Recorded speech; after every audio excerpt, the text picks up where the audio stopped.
এটা কেমনে ডাল হয় ভাই?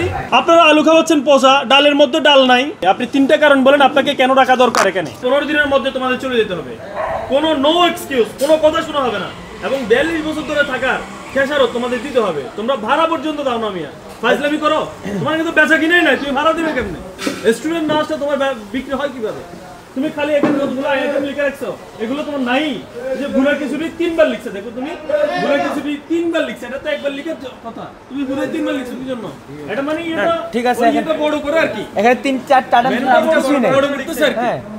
আর আপনার যে অপরিষ্কার অপরিচ্ছন্ন ওটা ঠিক আছে, ওটা তো ঠিক না হয়। আমরা তো দুদিন পর আসবো।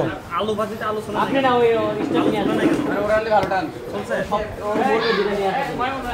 আলু ভাজি চলছে, তুমি জানো দেখছো আলু ভাজি নিয়ে আসতে এই নিয়ে আসতে ভাই। আপনি আলুর এই অবস্থা কেন? আলু ভাজিতে নিয়ে আসেন, আলু ভাজি নিয়ে আসেন। আপনি আলুর এই অবস্থা কেন? এই যে দেখো এটা কেমনে ডাল হয় ভাই? এটা ডাল হয় কেমনে? আচ্ছা তোমার আলুর এই অবস্থা কেন? ডাল নাই ভাই ডাল না, এই দেখেন আলুগুলো দেখেন না। শোনো আলুর অবস্থা দেখ, ওটা নিয়ে আসো, আলুটা নিয়ে আসতে বলো কর্মচারীকে বলো। শোনো ভাই, শোনো তুমি অনেক কথা বলতেছো। এই যে ডালের মধ্যে কোনো ডালই নাই, এই যে ডাল যা আছে এগুলো তো মিশে নাই, এগুলো তো বালের পানির মতো ভাই। এটা কি? এটা কোনো ডাল হইলো? এটা মানুষ খাবে কেমনে? এগুলো আপনারা তোমার যে এতবার বলা হয়েছে, তোমাদের তো কোনো কাজ হয় না। এখন যারা নিচ থেকে ডালগুলো ইউজ করে আমি দুটো কি তুমি খালি মানুষের দোষ দাও। তুমি তো এই যে ডালটা যে ঘুটে নাই ভালো করে, এটা যে রান্না হয় নাই, এটা দিয়ে তুমি কি বলতে চাও বলো? এরপর পানি স্পষ্ট দেখা যাচ্ছে রে ভাই। এটা মনে হচ্ছে পানির সাথে কিছু হচ্ছে, যে হলুদ মরিচ মিক্স করছে এগুলো। এ ভাই দেখেন তো এখানে সুলছে কিনা আলু চলছে আলু তো ছিলাই নাই। আপনি মেশ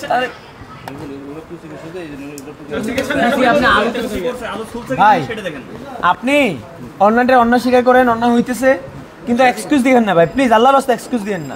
না ভাই শুনেন, আপনার চেহারা দেখে আমাদের কোনো মার্সি আসবে না, কারণ আপনারা 42 বছর ধরে এই ক্যাফেটেরিয়া চালানোর পরে ন্যূনতম নট আ সিঙ্গেল চেঞ্জ আমরা দেখি নাই।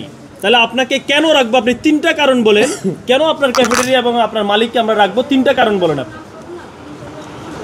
আপনি একটু শিক্ষিত মানুষ, আপনি 3টা কারণ বলেন। আলটিমেটামের কথা বলি নাই, আপনি 3টা কারণ বলেন আপনাকে কেন রাখা দরকার এখানে, আপনার কেন প্রয়োজন বলেন। আপনি 3টা কারণ বলেন। আচ্ছা আমি বলি আপনাকে, এই ক্যাফেটেরিয়ায় কেউ কি এখন ফাও খায়, টাকা কম দেয়? তাহলে আর কি?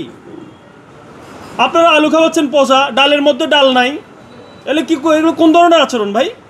একজন কর্মচারী নট আ সিঙ্গেল, আমরা গিয়ে দেখেছি আপনার মাথায় কোনো ক্যাপ নাই, এবং কর্মচারীরা সরাসরি বলছে ভাই আমাদেরকে তো ক্যাপ কিনেই দেয় নাই, আমরা ক্যাপ পরবো কিভাবে? আপনাদের বলা হয় না ক্যাপের কথা?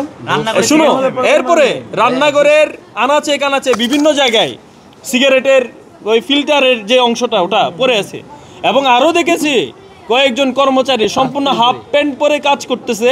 আমার রান্নাঘরে যদি হাফ প্যান্ট পরে কাজ করে তাহলে আপনার টাকার কি দরকার? আপনি কিসের ম্যানেজারি করেন? আপনি ম্যানেজারিয়াল নিয়ম জানেন কোনো? তাহলে ফাইজলামি করে দরকার নাই। আপনি এবং আপনার মালিক সহ টোটালি বসে সিদ্ধান্ত নেন 15 দিনের মধ্যে আপনারা শিক্ষার্থীর জন্য কি করতে পারবেন। এটা মানুষের মুখে মুখে হয়ে যেতে হবে সূর্য হোসেন হলের ক্যাফেটেরিয়া ভালো হয়েছে।